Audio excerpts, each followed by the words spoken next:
कधी लक्ष दिले का? आजकाल काही लोकांचा पगार 20,000 असतो, पण खिशात 1,00,000चा फोन असतो आणि मग ते म्हणतात आमच्याकडे पैसे राहत नाही. मित्रांनो, आज मी जे बोलणार आहे ते थोडं कडू आहे, पण कधी कधी कडू सत्यच आयुष्य बदलतं. नमस्कार मित्रांनो, मी शिवाजी शिंदे. या चॅनलवर आपण फक्त पैसे कमावण्याबद्दल बोलत नाही, तर पैसा कसा वाचवायचा, कसा वाढवायचा आणि मध्यमवर्गीयांनी आर्थिक दृष्ट्या कसं मजबूत व्हायचं याबद्दल बोलतो. आजचा विषय आहे कडू, पण मला खात्री आहे जर हा संदेश तुम्ही मनापासून ऐकला तर तुमचं आर्थिक भविष्य बदलू शकतं. आजच्या सोशल मीडियाच्या युगात मी कोण आहे यापेक्षा मी कसा दिसतो याला अधिक महत्व प्राप्त झालंय. पगार 20,000 आणि हातात 1,00,000चा फोन. ही श्रीमंती नाही तर ही भिकार लक्षण आहे. हे वाक्य ऐकायला वाचायला जहाल वाटत असलं तरी ते आजच्या वास्तवाचं विदारक चित्र नाही. आपण अशा काळात जगत आहोत जिथे माणसाची किंमत त्याच्या कर्तृत्वावरून नाही तर त्याच्या खिशातल्या फोनच्या ब्रँडवरून ठरवली जाते. थांबा, इथे एक प्रश्न मी प्रत्येक तरुणाला विचारतो. तुमच्या खिशातला फोन महाग आहे, पण तुमच्या बँक खात्यात किती पैसे आहेत? फोन अपग्रेड झाला, पण तुमची कमाई अपग्रेड झाली का? जर उत्तर नाही असेल तर मित्रांनो, आपण टेक्नॉलॉजी वापरत नाही, टेक्नॉलॉजी आपल्याला वापरते. मित्रांनो, मी आज तुम्हाला 5 अशा गोष्टी सांगणार आहे ज्या हळूहळू मध्यमवर्गीय माणसाला आर्थिक दृष्ट्या कमजोर बनवतात. पण यामध्ये 5वा मुद्दा सर्वात धोकादायक आहे, कारण तो मुद्दा 90% पेक्षा जास्त लोकांना कळतच नाहीये आणि आयुष्यभर त्या चुकीमुळे माणूस गरीबच राहतो. म्हणून व्हिडिओ शेवटपर्यंत नक्की बघा, कारण 5वा मुद्दा तुमचा विचार पूर्णपणे बदलू शकतो. जर तुम्ही या 5 चुका ओळखल्या तर मला खात्री आहे तुमचं आर्थिक भविष्य नक्की बदलू शकतं. चला तर मग पहिला मुद्दा समजून घेऊया. पहिला मुद्दा, EMI आधुनिक गुलामगिरीचे पाश आहे. पूर्वीचा मध्यम वर्ग अंथरूण पाहून पाय पसरावेत या तत्वावर जगायचा, पण आजच्या पिढीनं अंथरूण लहान असलं की ते ओढून ताणून फाडण्याचं धोरण स्वीकारलंय. 20-25 हजार पगार असणारा तरुण जेव्हा 8-9 हजाराचा हप्ता भरून आयफोन घेतो तेव्हा तो फक्त फोन विकत घेत नाही, तो स्वतःचं स्वातंत्र्य गहाण ठेवतो. अहो, ज्या बापाने आयुष्यभर फाटलेलं बनियन घालून मुलाला शिकवलं, ज्या आईनं स्वतःच्या साडीला ठिगळं लावून घराचा गाडा हाकला, त्यांच्या कष्टाचं चीज करण्यासाठी मुलानं प्रगती करणं अपेक्षित आहे. मात्र त्याच कष्टाच्या पैशातून केवळ स्टेटससाठी महागडे गॅजेट्स घेणं हा केवळ निर्लज्जपणा आहे. दुसरा मुद्दा, डिप्रिशिएशन, घसारा वर्सेस गुंतवणूक यानी की इन्व्हेस्टमेंट. आर्थिक साक्षरतेचा अभाव हे यामागचं सर्वात मोठं कारण आहे. आपण हे विसरतो की इलेक्ट्रॉनिक वस्तू ही मालमत्ता नसते, ती एक खर्च असते. एक उदाहरण घ्या. आज घेतलेला 1,00,000 रुपयाचा फोन 2 वर्षांनी 40,000लाही विकला जाणार नाही. आणि जर आपण तुलना केली, तेच 1,00,000 रुपये जर सोन्यात किंवा म्युच्युअल फंडात किंवा चांगल्या शेअर्समध्ये गुंतवले असते तर 5-10 वर्षात त्याचं मूल्य कित्येक पटीने वाढलं असतं. आपण डिप्रिसिएटिंग असेट्सवर पैसा खर्च करून श्रीमंत दिसण्याचा प्रयत्न करत आहोत. म्हणूनच आपण कधीच खऱ्या अर्थानं श्रीमंत होऊ शकत नाही. तिसरा मुद्दा, कॉफी आणि स्टोरीची संस्कृती. स्टारबक्स मध्ये 300 रुपयाची कॉफी घेऊन त्याचा फोटो इंस्टाग्रामवर टाकणं ही आजची फॅशन झाली आहे. पण विचार करा, त्या 300 रुपयात घराचे 2 दिवसाचे किराणा सामान येऊ शकतं.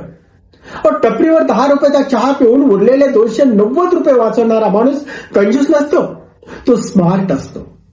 कारण त्याला पैशाचं मूल्य आणि भविष्यातील संकटाची जाणीव असते. इंस्टाची स्टोरी 24 तासात गायब होते, पण बँक बॅलन्स संकटाच्या काळात आयुष्यभर साथ देतो. मित्रांनो, इथे मला एक गोष्ट स्पष्ट सांगू इच्छितो. मी असं अजिबात म्हणत नाही की महागडे फोन वापरू नका किंवा कॉफी पिऊ नका, जीवनाचा आनंद घेऊ नका.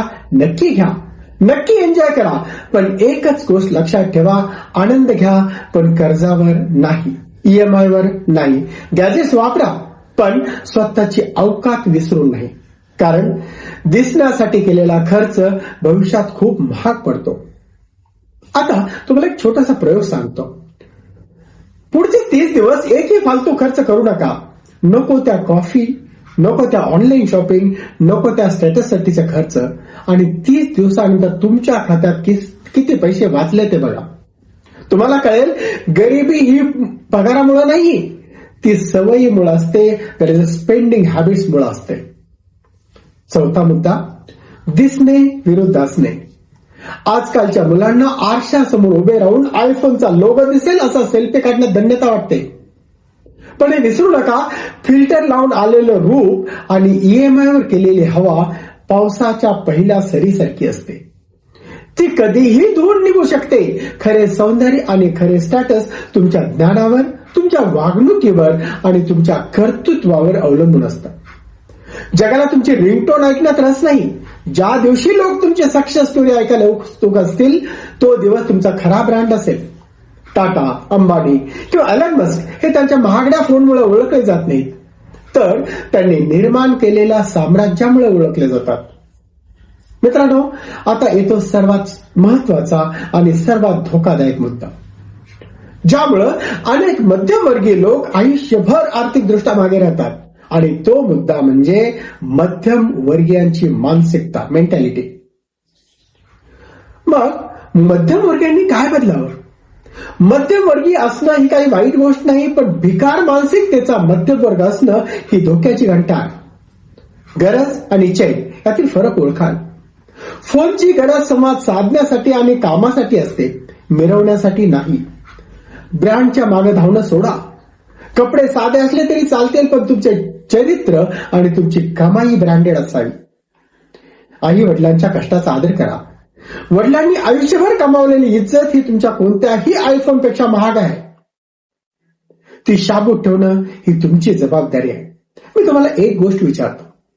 समजा आज तुमचा फोन हरवला, 1 लाखाचा फोन हरवला, तर तुम्हाला जास्त दुःख कशाचं होईल?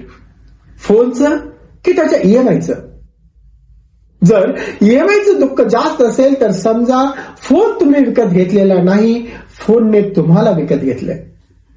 मित्रांनो, गॅजेट्स अपग्रेड करण्यापेक्षा स्वतःची औकात, क्षमता अपग्रेड करा. स्किल्स वाढवा. जेव्हा तुम्ही स्वतःला सक्षम बनवता तेव्हा महागड्या वस्तू तुमच्या मागे येतात. तुम्हाला त्यांच्या मागे धावावं लागत नाही. ज्याच्या खिशात स्वतःच्या हक्काची कमाई आहे आणि डोळ्यात आई वडिलांच्या स्वप्नाची चमक आहे, तोच खरा श्रीमंत. बाकी सगळं चायनीज आयटम आहे. आज आहे, उद्या नाही. म्हणून आरशात पाहून सेल्फी पाहण्यापेक्षा आरशातल्या माणसाला स्वतःच्या पायावर उभं राहण्याचं सामर्थ्य द्या. मित्रांनो, लक्षात ठेवा, महागडा फोन माणसाला मोठं बनवत नाही. मोठं बनवतं ते त्याचं कर्तृत्व, त्याची विचारसरणी आणि त्याची आर्थिक शिस्त. कारण फोनचा ब्रँड बदलायला 2 वर्ष पुरतात, पण स्वतःचा ब्रँड बदलायला पूर्ण आयुष्य, कधी कधी संपूर्ण आयुष्य द्यावं लागतं. म्हणून फोन अपग्रेड करण्यापेक्षा स्वतःला अपग्रेड करा. जर तुम्हाला वाटत असेल की आजचा हा संदेश प्रत्येक तरुणापर्यंत पोहोचायला हवा, तर या व्हिडिओला लाईक करा आणि जास्तीत जास्त शेअर करा, जेणेकरून हा विचार जास्तीत जास्त लोकांपर्यंत पोहोचेल. आणि या विषयावर तुमचं मत नक्की कॉमेंटमध्ये लिहा. मला तुमचे विचार वाचायला खूप आवडतात. आणि जर तुम्हाला पैसा, भविष्य आणि आर्थिक स्वातंत्र्य याबद्दल खरी माहिती हवी असेल तर माझ्या चॅनलला सबस्क्राईब करा आणि बाजूचा बेल आयकॉन नक्की दाबा, जेणेकरून पुढचा व्हिडिओ तुमच्यापर्यंत सर्वात आधी पोहोचेल. कारण माझे एकच मिशन आहे, 2030 पर्यंत 10,000 कुटुंबाचं आर्थिक भविष्य सुरक्षित करायचं. मी आहे शिवाजी शिंदे. पुन्हा भेटूया एका नवीन विचारासोबत. तोपर्यंत धन्यवाद.